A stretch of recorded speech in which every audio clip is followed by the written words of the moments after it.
Mr. Sullivan. Mr. Jackson. Here we are. Greetings from Ilko. I had lunch with Ilko last Monday at lunch at the Soho Hotel in Soho in the middle of London, and he sent you his best. And he's looking forward to July. He's looking forward to your July trip. And Kim White joined us, and Kim is going to be a participant in the Profit Activators workshop that you're doing in Amsterdam. In Amsterdam, yes. Yeah. This is so I just wanted to let you know that the cosmic connections are being made all around the world of like-minded people. Yeah, that's so great. You know what's funny? And that's important. Now, that's the only world that any of us actually needs is a constantly expanding network of like-minded people. I think you're absolutely right. You know, this is the fourth year that I'll be going to Amsterdam. And Kim White has been trying to make it to a Breakthrough Blueprint for since I started doing them. This next month, Dan. Next month will be 7 years since you and I had the conversation that started. I remember the conversation. I do too. Conversation. Fascinating and motivating. Dean, let me ask you a question. If the rest of your life could be fascinating and motivating, what would qualify as the number one activity? And you told me, and then here we are 7 years later. Isn't that amazing? Yeah. I love it. Cheers to 7 more. So I got interesting on the path to 25 more. I got I had an interesting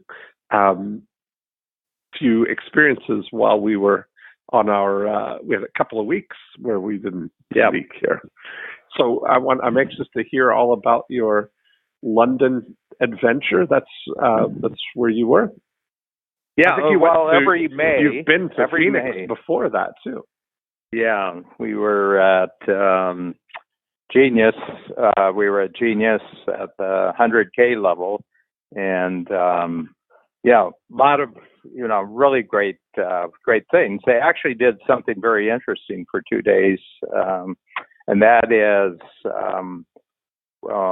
basically they did the hot seats for 2 days. So everybody in the group for 2 days, we did hot seats, and it was interesting because I and Babs and Paul Hamilton, we were up there as a threesome, and we talked about the new use of podcasts to generate funnel leads. In other words, that if you can take all your podcasts and funnel them through a webinar, that vastly expands your marketing.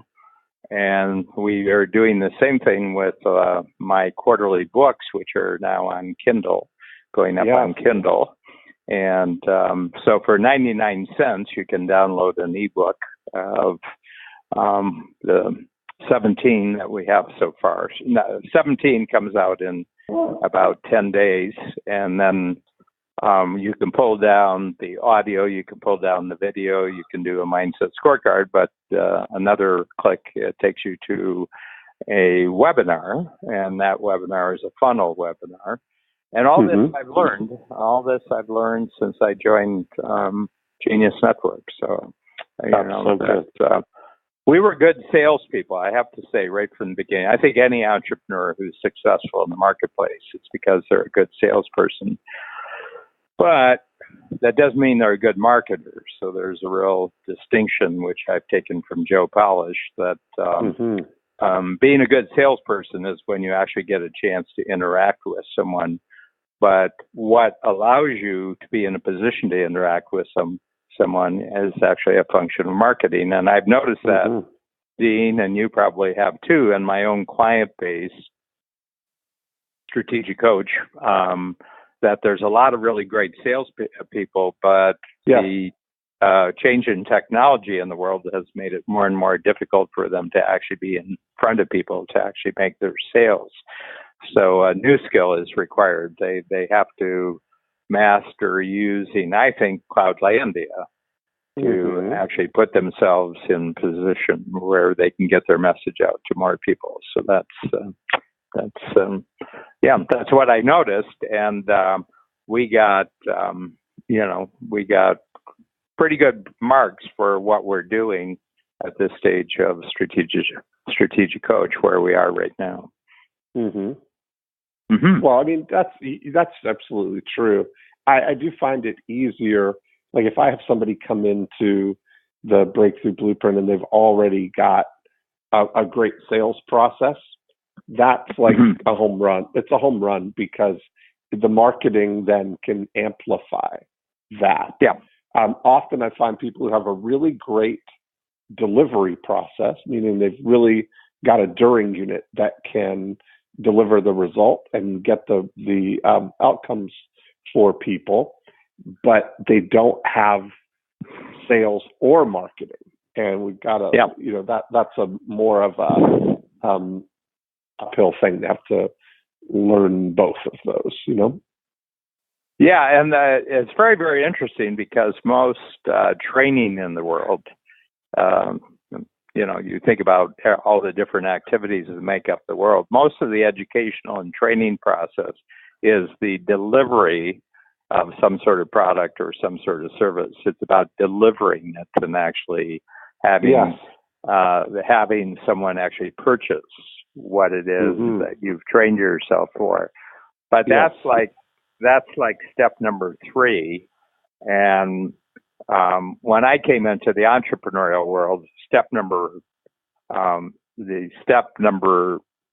1 at that point was to actually get a customer, to actually get yourself in front of a customer. Right. And if you could do that, then you could deliver your product or service if you were persuasive. But now, I would say in the last 20 years, 25 years, there's another step that comes before getting yourself in front of them, and that's marketing. You have to differentiate yourself in such a way from increased cooperation to actually get yourself that someone would say, hey, you seem to be doing something interesting, and I'm willing to give you some of my time for you to tell me. That's marketing. That's not sales. That's marketing. That's exactly right. Very interesting. And when you think of the credentialed universe, and when I think about credentialed universe, I'm usually thinking of either professional training. People go through a long period. Let's take doctors. Let's take lawyers, accountants, engineers, architects. They have a long training process, and they become a thing. They become a professional.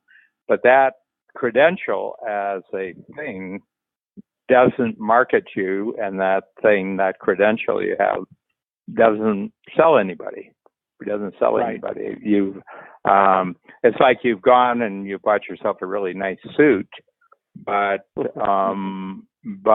that kind of is important that you have a good suit. In other words, you don't want to look out of place, but all it does is give you a place to actually begin your marketing and begin your selling it. It doesn't really get you, that credentialism really doesn't get you anywhere anymore. Right. You're absolutely right. Yeah, and I think our access to credentialed people, is just so much more effortless now. You think about that. That's really the thing, is that our almost infinite choices that we have available now, our access to not only specific professions, but just the volume of them, and the ability to kind of evaluate them or hear what other people evaluate them. And all that's really happened in the last, 12 years or so, really, since the onset of the everybody speaking back kind of internet. It's really interesting because I think that there's a sense of general confusion in the world. If you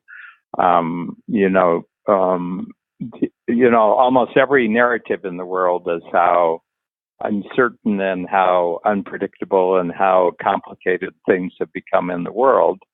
And this relates to the economic news, the political news, the social news, the cultural news. Everything's become very, very unpredictable. And I said, well, you must be comparing that against some time before that when things on those levels actually were predictable. When was that? Mm-hmm. When were things predictable? Do you remember when things were predictable? Yeah, I mean, we've been out in the marketplace. We've been out in the marketplace on our own for, many decades, and I can't remember anything staying predictable for much more than a quarter.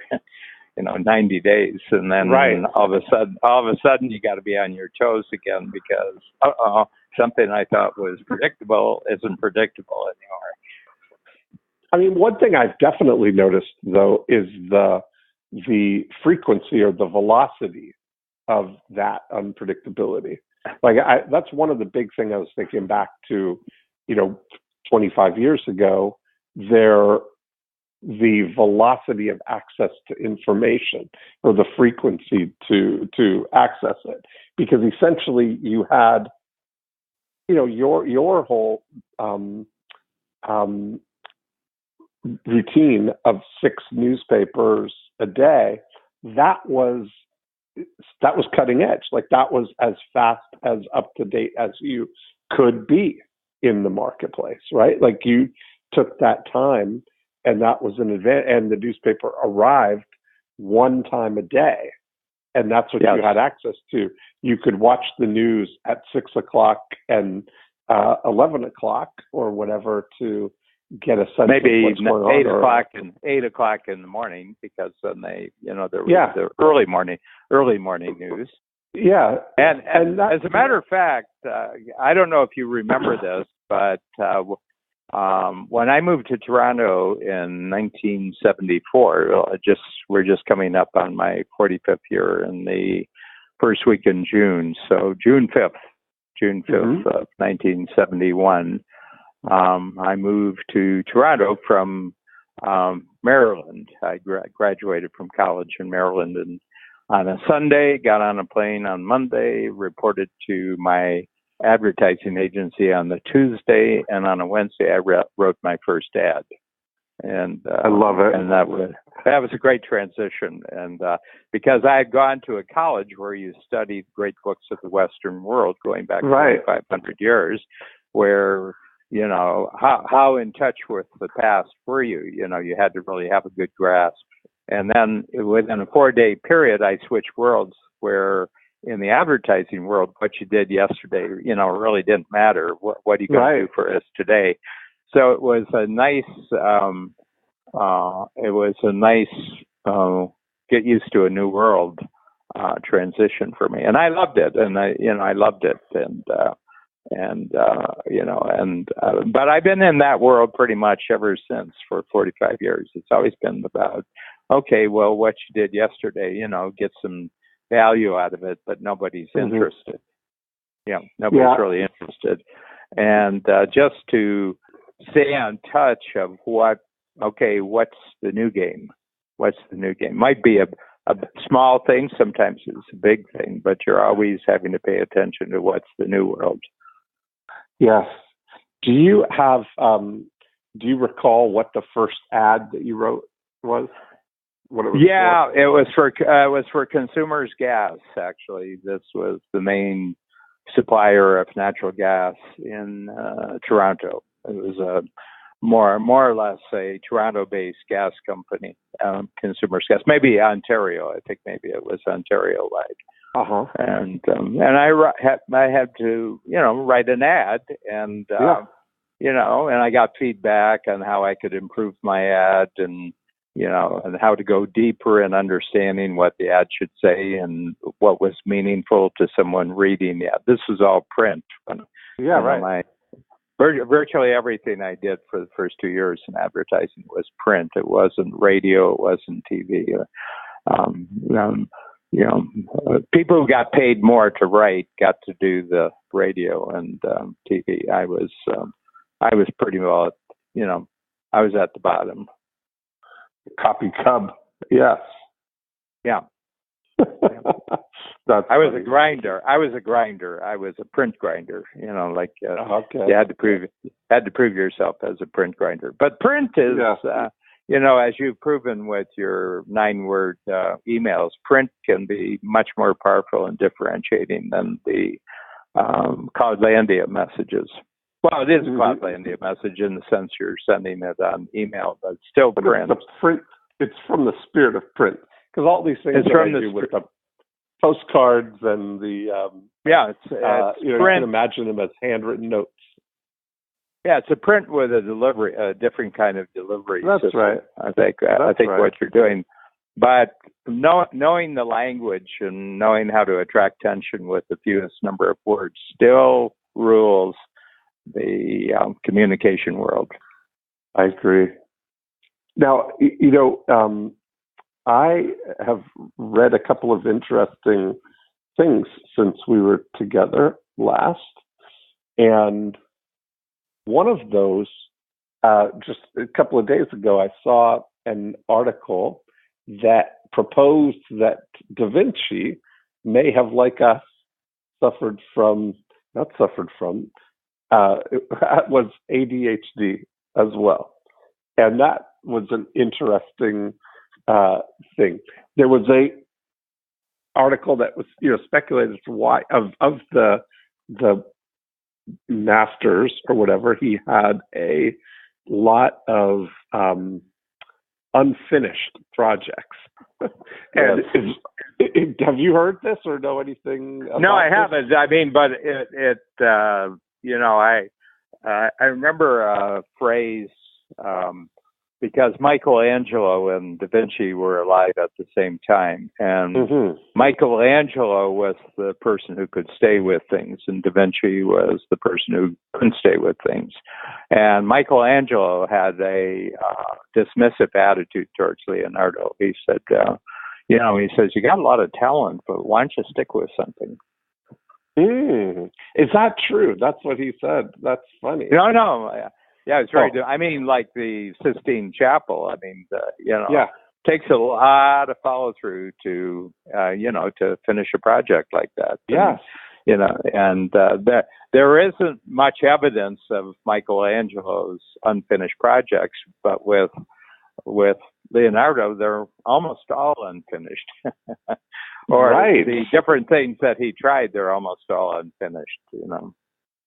Yes, there was a word. There was an interesting statement that they made, which was the way of being able to. It wasn't capitalize, wasn't the right word, but it was to maximizing or something. There we go. It's ADHD. Yeah, it's incredible that Leonardo can.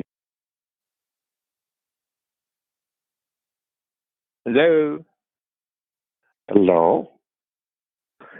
Yes, you were just talking about ADHD, and then you were gone. I was squirrel. That's so funny. I must have. I mean, we couldn't have planned that one. We couldn't have planned that one better, actually. That is so funny. Let's give them a little real world experience of what ADHD is actually like. Yeah, exactly. Did you hear the quote that I was reading about him? Yeah, you were just starting the quote, and then you thought of something else, and of course, is that the words that were interesting? Yeah, the words that were really interesting about it was the idea that ADD is not an indication of low IQ or low ability, but it's the thing that earmarked it was a failure to capitalize on natural talents. And I thought that's other words for imagine if he applied himself. That's what his art teacher probably said to him. Imagine if I think you got some good ideas here, Leonardo, and you're able to get excellent results with what seems like little effort. Imagine if you applied yourself. That's probably what Michelangelo said to Da Vinci. Yeah, and I mean, it was just interesting because I was reminded of Leonardo because there was a drawing of his that was discovered about 10 days ago, and it was, went and published widely, throughout the internet of him at 12 years old and what kind of drawing ability. And he was really good at 12 years old. He had, quite a bit of mastery. And I think part of the problem was that for him, he didn't have a lot of financial backing at any really given time in his life. Where Michelangelo got some big patrons like the Pope. The Pope was always good if you were in, and also he kind of kept his opinions. Michelangelo kept his opinions to himself regarding politics, and I think Leonardo got into trouble with some of his thoughts. It's kind of, you got to watch out. There's one force in the world that you got to be very careful about if you're in a kind of a creative person and you're introducing new things, and that force is politics, because politics can put you in a bad light and keep you in a bad light if you don't watch your step. And you really notice it in the social media world, that someone can say something and bam, they just get clobbered, and they have a hard time. You can be talented as you want in today's world, but you got to watch your step. That's absolutely true. Or not, you don't even have to watch your step, because other people are watching your steps for you. And then they're tracing any one misstep all the way back to trace all of your steps.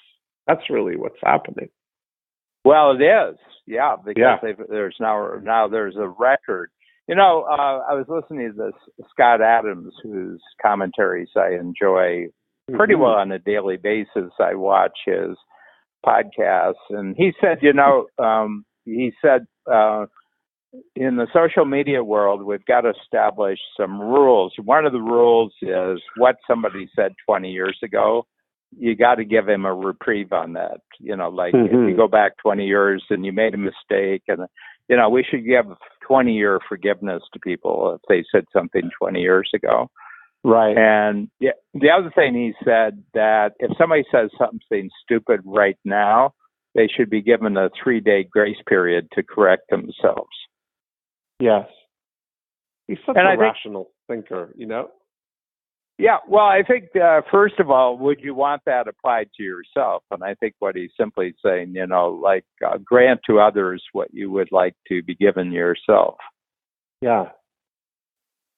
Because that's true, 20 years is a long time. I mean, who were you 20 years ago? And what was I saying 20 years ago that, was simply an indication of ignorance or just on the wrong track? And I said, no, I've really corrected my thinking on that front from 20 years ago, and I wouldn't say that today. So give me a break.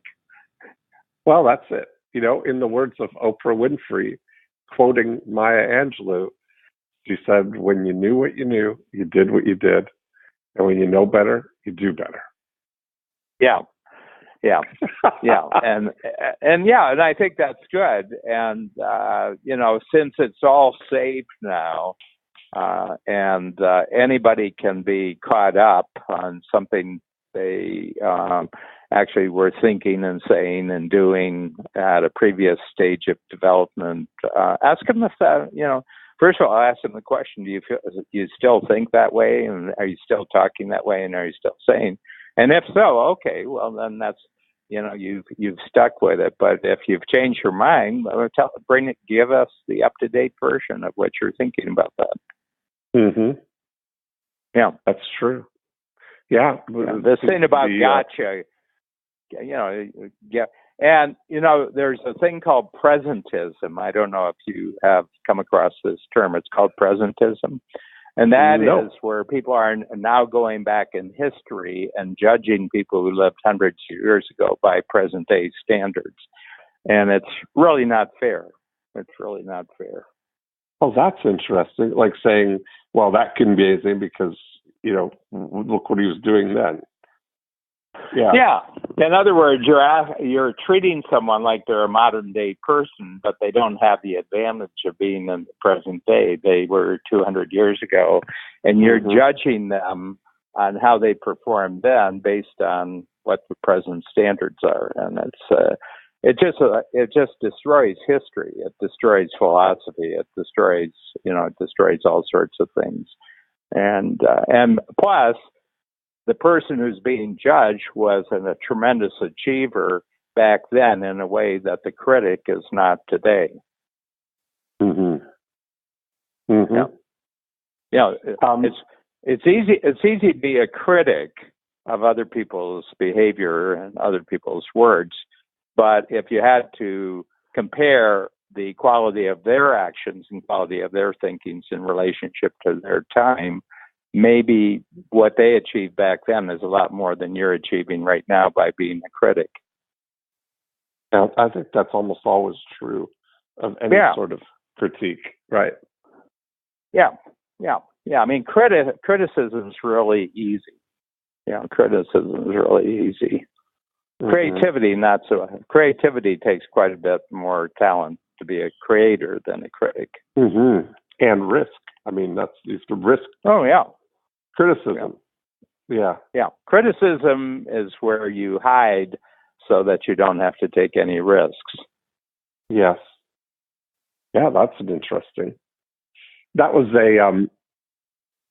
you see that in movies all the time, right? I think, have you noticed that the role of the movie critic has really gone down?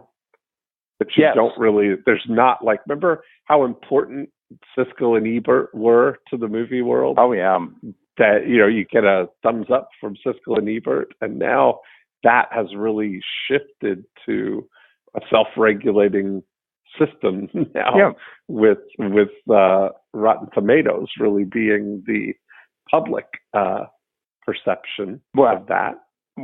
Well, you're one of the ones that contribute to that with your Friday first movie on Friday of a new movie. That's right. Guys, this is not worth your time. Do not go to the movie this weekend to see this movie. Right. This is a dog. And who are you? Yes. Well, you're somebody who has thousands of people who wait for your Friday afternoon. That's exactly Friday right. afternoon.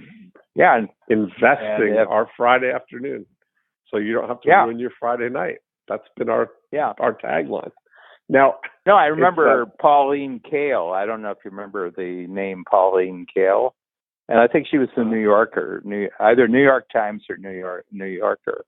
And Hollywood just sat on the edge of their seats on the weekend to see what Pauline Kael would say about the latest movie. And but in today's world, it's dead by midnight on Friday. Mm-hmm. There was the film, the director Kevin Smith, who did Clerks and Chasing Amy and Dogma, all these independent filmmaker, and he was really on the forefront of being vocal against the whole critic world, right? Like how what makes these people's opinions any more valuable or worthy than the public, and how the movie industry kind of kowtows to the trying to placate the critics, showing special screenings for them and all these things. And he actually did a TV show with AMC that it was called Spoilers, and he would take they would take 50 people, and they filmed at Universal Studios in LA, like the amusement park area. And there's a movie theater there. So they would take 50 people, and he would, pay for 50 people to go see a movie. And then they would come back to the studio, across the parking lot there, and they would discuss the movie. And that was a real, honest view of the movie, as opposed to a critic who's got any kind of special thing. And he was one of the first to kind of do something like that. That's an interesting perspective. Well, here's the thing: we all live, and I've been. Do you know Howard Getson? Have you met Howard? I do. Howard? Yes. Yeah. Well, Howard, I've known for the last 15 years, and Howard, is his passion in life is to use artificial intelligence to take advantage of very, very short windows of pricing in the marketplace. In other words, and he's at a stage now where he's got an artificial intelligence program that can literally take advantage of thousands of pricing estimations in the marketplace. And the money is made on microseconds of time. And anything. So I was talking to him at Genius Network, the big conference that Joe has in the fall, and we were just chatting, and I said, everybody's talking about artificial intelligence, but actually all humans live inside a system of superintelligence, and it's what I call the pricing mechanism of the marketplace. In other words, what is a product or a service worth right now in the marketplace? And what you'll notice, the price of that service or product could change 20 times in a waking day. In other words, you get up in the morning and it's worth this, and at noon it's worth something else, and before you go to bed it's worth something else.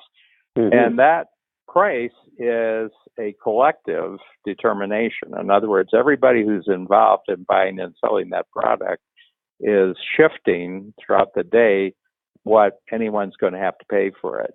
And I think it relates to your example of let 50 people see it and then go back and talk about it, and they'll put a price on it. They'll actually put a price on it. And it doesn't come from any one of the people who saw it. It's a general collective statement. I think it's kind of worth this. I could think it's kind of worth that. And they influence each other. The 50 people who they influence each other. But what comes out is more accurate than some individual isolated going and watching it and coming back and writing their opinion of it. Yes.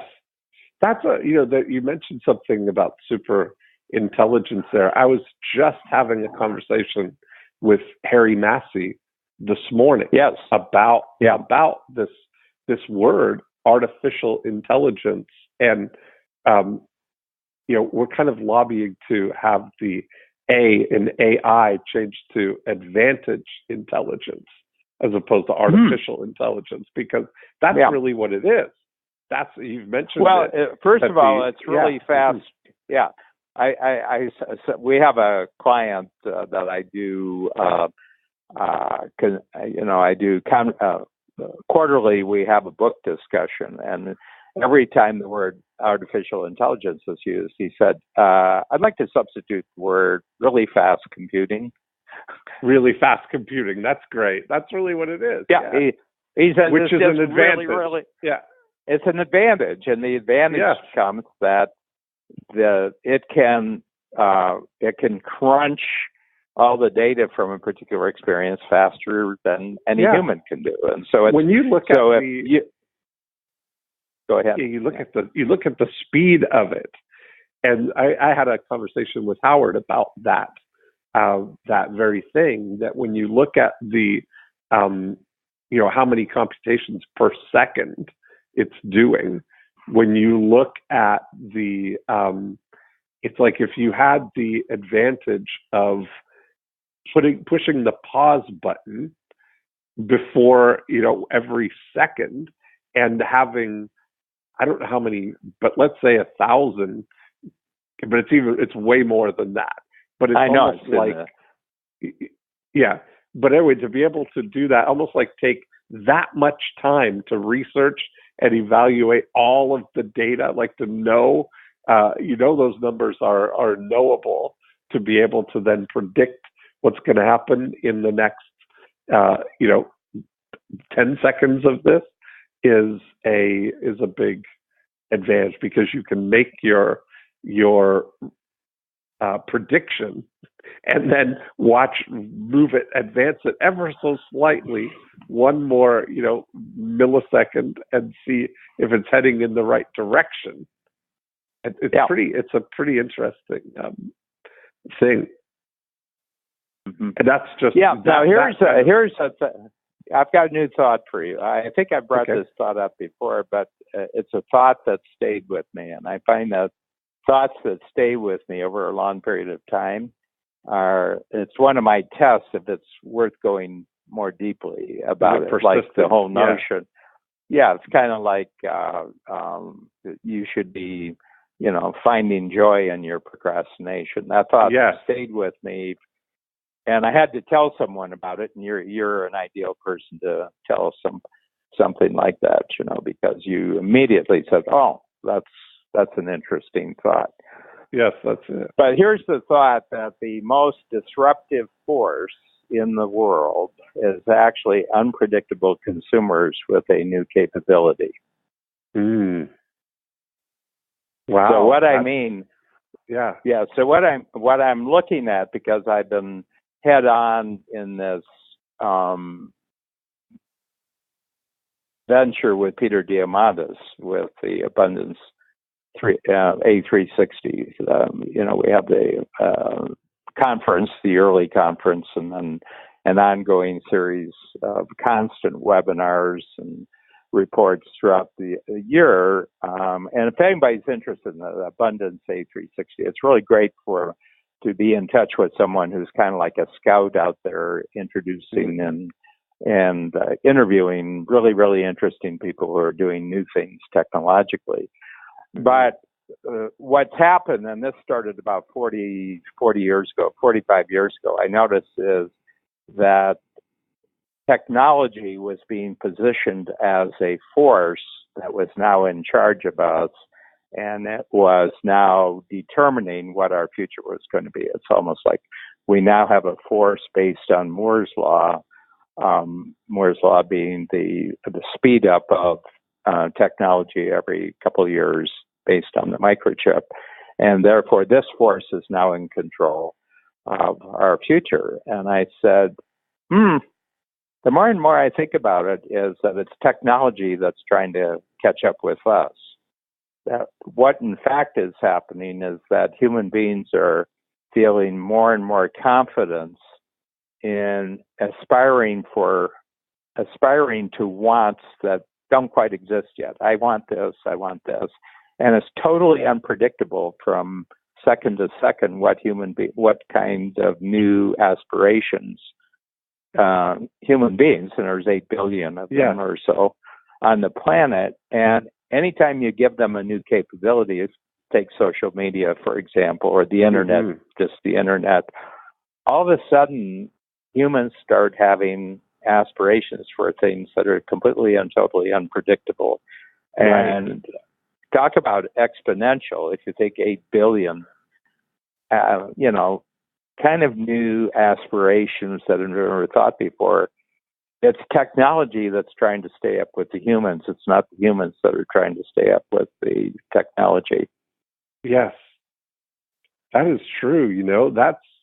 And it's funny how, because who would have known? I think about that in our own world, right? Like, who would have thought that we would want an entire fleet of vehicles at our beck and call anywhere we go in the world, instantly on our phone? It's kind of we didn't know we needed that until we have it now. I can't remember the last time I can't remember the last time I rented a car.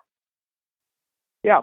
Or the last time you were had to wait for a half hour in the hopes that a taxi cab would show up. Right. Yeah. Yeah. And I said, that's not what I want. I don't want to spend a half hour waiting for a taxi cab. I have a thought. I want to go somewhere. I want to communicate that thought to someone, and I've got the best possible chance that someone in a very short period of time is going to take note of what I want and is going to come and say, hey, I can provide that to you. Yes. I love that kind of thing. That's just such a, closest thing I've seen about the keeping up with technology is, Jeff Bezos, his whole thing about knowing the one thing he's building the company on is that he knows that 10 years from now, people are going to want as wide a selection of products as they can get. They're going to want them as fast as they can, and they're going to want them as cheaply as they can get them. And that's what he's adopting the technology to drive those three things, as opposed to trying to adopt the technology. And I think that when you really couple that with all the, I think that New York Times article that we've talked about the tyranny of convenience, that you're not going to go wrong with the base desires that we have of, getting all these basic things as fast as we can. We have that nature.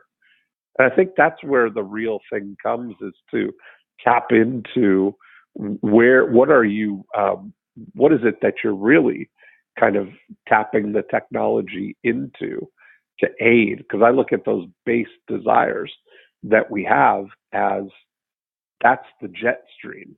That if you can get up in the jet stream, that's what really gives it momentum. And I think when you go against that, like technologies, this is why it feels like virtual reality is really coming up against like a slowing, because we're not. It doesn't easily attach to making anything easier so much as it's so out of our normal realm. Well, not only that, it just seems like such a. The other thing is, as it exists now, it's not really social. In other words, that's what I mean. It seems isolating, right? Yeah. Yeah, it's kind of isolating, and it seems to appeal to people who are already isolated, and they're just trying to make their isolation a little bit more interesting. Yeah. Yeah. Yeah. I guess drugs do that too. It's I guess, I'm not giving away anything here that I could be held accountable for 20 years from now.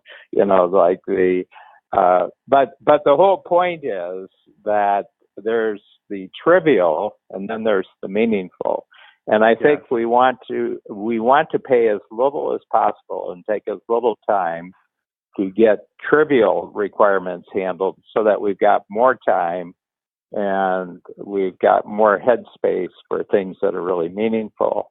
And the Jeff Bezos of the world are becoming masters of the trivial. But there's a whole other world that's developing and expanding, which is the world of the meaningful. And that is absolutely unpredictable. Mm-hmm. Yes. I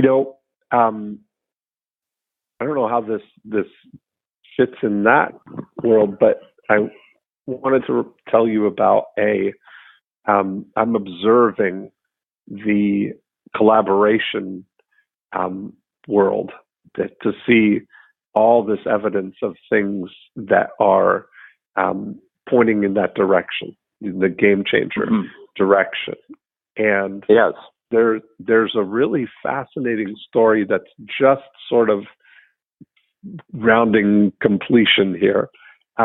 There's a song that was the number one song on all of Billboard called Old Town Road. I don't know if you are in touch with what's going on in the music scene, but it's a big deal to be the number one song in the world on Billboard.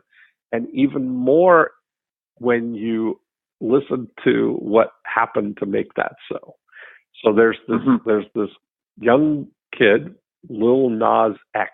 That's the kid's name. He's a young rapper here in the States.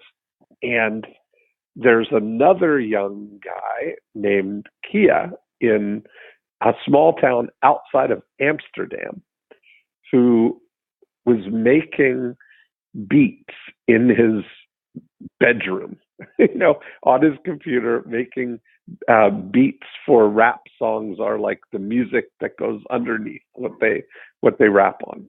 And the whole thing is that people will write beats. These rappers will find the beat and they will make a song over top of this beat.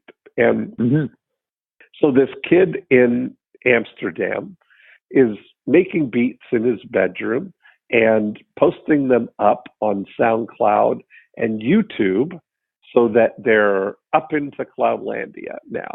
And just that one-to-one connection, it goes straight from his bedroom, straight into the mainstream in Cloudlandia. Now, Lil Nas X is living at his grandmother's house, and he finds beats online on YouTube, free beats that are posted up there. People post up their beat so you can, sample it and play around with it. And then if you're going to commercialize it, then you enter into an agreement with them. An agreement. Yeah. License it. Yes. Okay. And so he takes that beat. He's made this makeshift recording studio or a booth in his grandmother's closet. He's now where is a vocal booth. Where's the rapper? Where is he? He's in the United States. I don't know whether he's in Atlanta or New Orleans or somewhere. He's somewhere in the United States. And he's young too. They're both young. They're both young. Yes. And so this song that he makes is a country rap. But he's young. Yes. Okay. So he's a young African American kid who makes a country rap, and this song now starts making its way around the internet and starting to gain in popularity. And they release the song, and it goes onto the Billboard country charts, and then it starts rising up the charts. And Billboard removes it from the country charts and says, this is not quite country, right? And so there's a lot of controversy about that because they feared that they would be kind of opening up the floodgates to stuff that wasn't quite country music to get on the country charts. And then Billy Ray Cyrus, who is a country star from ages ago, Miley Cyrus's father, but one of the biggest known country stars. He gets involved and he does a verse on the song with them, and the song goes to number one on the normal Billboard charts, on the Hot 100, the open category of Billboard, right? And you realize just the power of this collaboration of what's happened here. The two kids in their bedrooms basically are tapping into Cloudlandia and this collaboration and taking something out into the world that becomes the number one song in the world. Yeah. And there's, it's great. That it's just, well, the other thing is that Billboard actually created controversy by, and that was probably the controversy which gave it an extra boost. It was like a booster. Well, I'm sure that did give it an extra boost. Yeah. But it was definitely on its way to number one. And then someone who has real credentials in the country world decided to assist. Billy. So, would you mind kind of packaging this for our next game changer? Packaging the thought of this, or the breakdown of what happened. Yeah. Well, I mean, you can do it verbally, but then if we could see something up on the screen, that would be that would be really interesting, because I think it's a very pure example of exactly what we do mean by collaboration.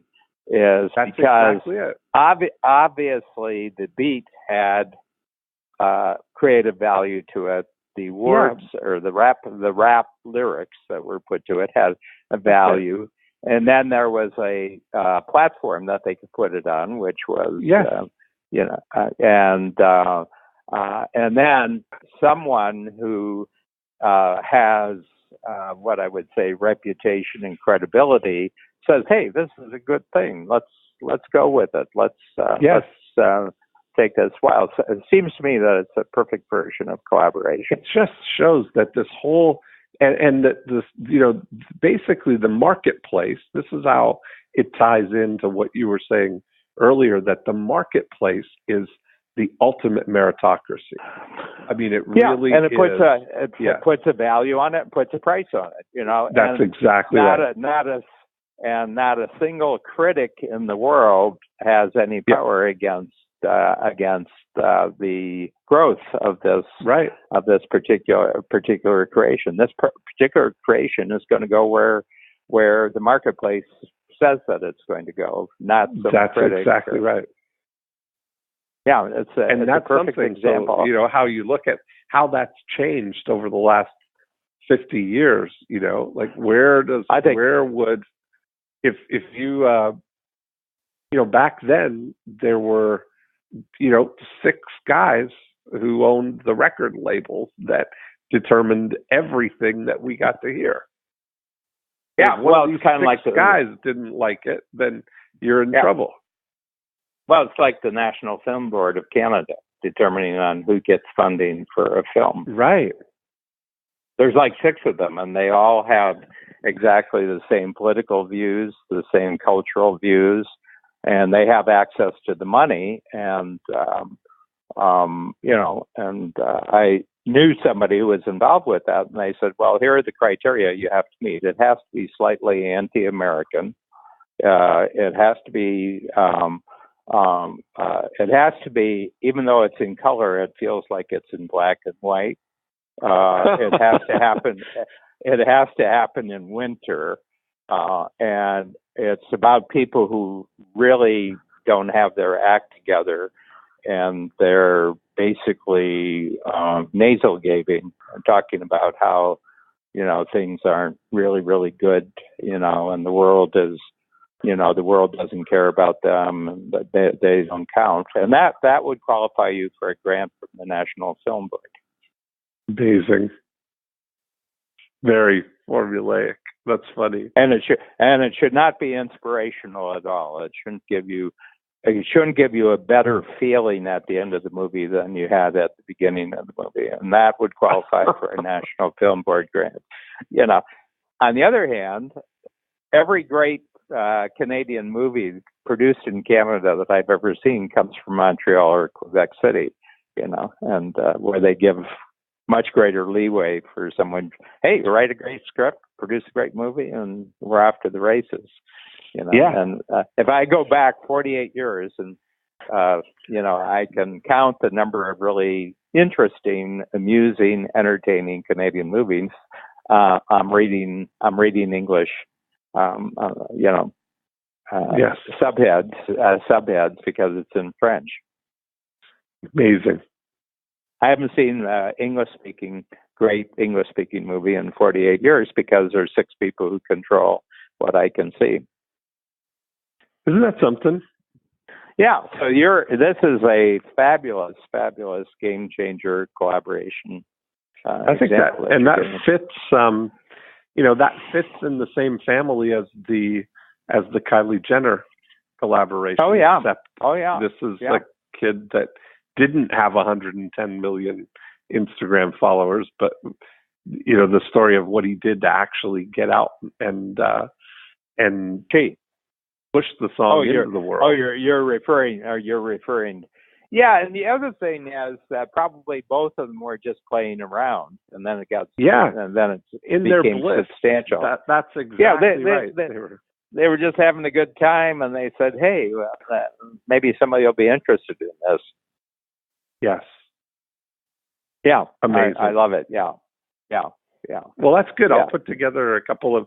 There's some good little short video clips that talk about the collaboration. There's one in particular. Yeah, and the thing is, I was minutes. just going up our 8 C's, and the first thing is that there's capabilities on two sides. Yeah. And that then there's collaboration, and then what happens next is content gets created. You have to something's got to have content, and then there's credibility because first of all it ended up on Billboard. And then there's because of the credibility that it was going up the charts on the countryside, and then a controversy was created, and then there were connections, and the connection Billy Ray Cyrus. All of a sudden, there's a connection that comes in, and there's a community that forms around this, and then there's lots of confidence. And ultimately, there's going to be cash in this. You get to the top Billboard, there's going to be some cash somewhere along the way. Oh, yeah. Yes, that's so great. That's amazing. I love this. What an elegant example. Yeah, it's first class. And neither could have created the collaboration without the other. They both needed it. They needed the other. They needed the other capability to do something here. I don't know. It's a perfect game changer collaboration. Now watch the copycats. Well, I'm the observer of it all, so I'm definitely on the lookout for them. Like now that we've got a lens to kind of identify them through. They're on my radar now. And you and I it's really interesting to bring them to attention. Yeah, it's really interesting. So, I just turned 75. Yes. So last Sunday I was 75. I'm into the fourth quarter now. This is the real quarter. I'm talking about a quarter of a century here. I'm looking at the next 25 years, and one of the things that really struck me, and it's been going on for about 2 years now, but I've just fallen in love with Roy Orbison. Oh, wow. In 1960s, late 50s, 60s, 70s, 80s. And I've been reading all about him, and his music is absolutely up to date, like things that he created 30, 40 years ago. I'm noticing how fresh it is. And I was reading what other artists like Bob Dylan and a whole bunch of people said. They said, he's in another world when we listen to Roy Orbison. We don't know where it comes from. We don't know where it's going. And they were going through all of his songs, and he doesn't have the same structure to any two songs. Every song has its own structure.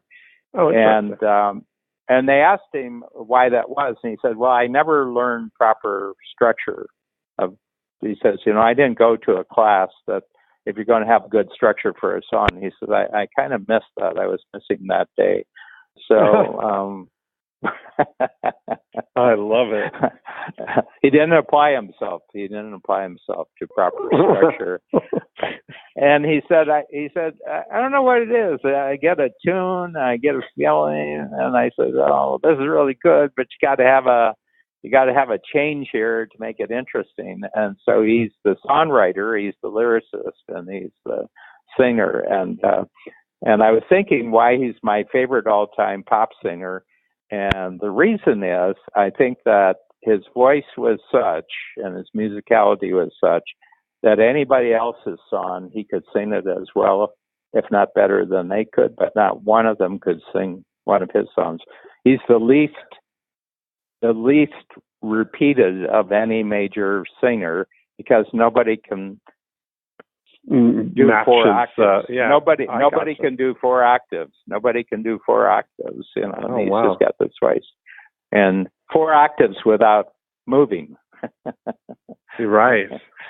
Yeah. And anyway, but it's really, really interesting to see that. You know, he wasn't planning. He was planning on being, I think, oil field engineer or something like that, and he had to make a living.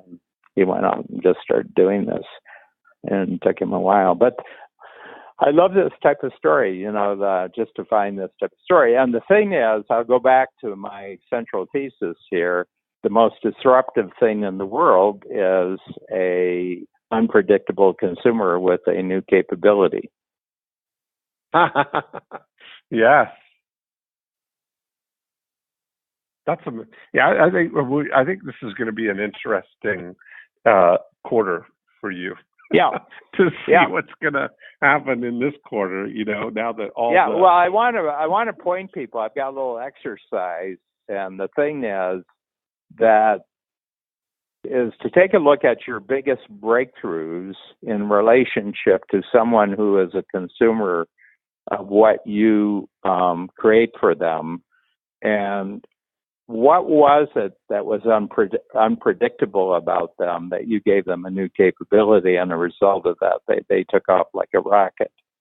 You know, so interesting. So it's actually to do a little bit of checking out where you've had the greatest breakthroughs as an entrepreneur, is where you were paying attention to the consumer.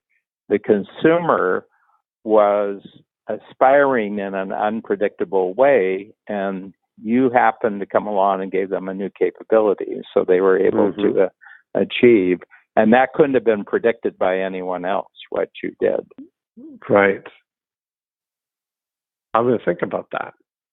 Yeah. Yeah. Well, I'll put it together in a little thinking exercise, so everybody will be able to actually identify two or three.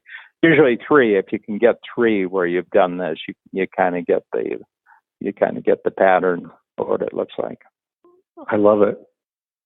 Yeah. Well, Dan, I always love our conversations. Now, and I love you know, I mean, I'll be intrigued, of just taking what you told me about this collaboration, billboard collaboration. I think everybody will be fascinated, because it'll be a real shift. But it's so pure collaboration that I think everybody will get it. And pure, like 1 degree of separation. I mean, like one, you know, somebody at the very grassroots going straight from there to billboard without without seemingly paying their dues or whatever. You know, it's like the fast track if you tap into it. So, Dan, I arrive in Canada on June 7th, and I'm hoping we'll be back on track for our lunch on June 8th, if you're in town. Can't do it. On my way to Chicago that day. Okay. Well, then we'll have to do the next Saturday when you're back. I'm home. Yes. I'll be there back till the 21st. So. Yes, and then it'll be at Shocks. Perfect. I love it. All right. I'll talk to you soon. Okay. Thanks. Bye. Thanks, Dan.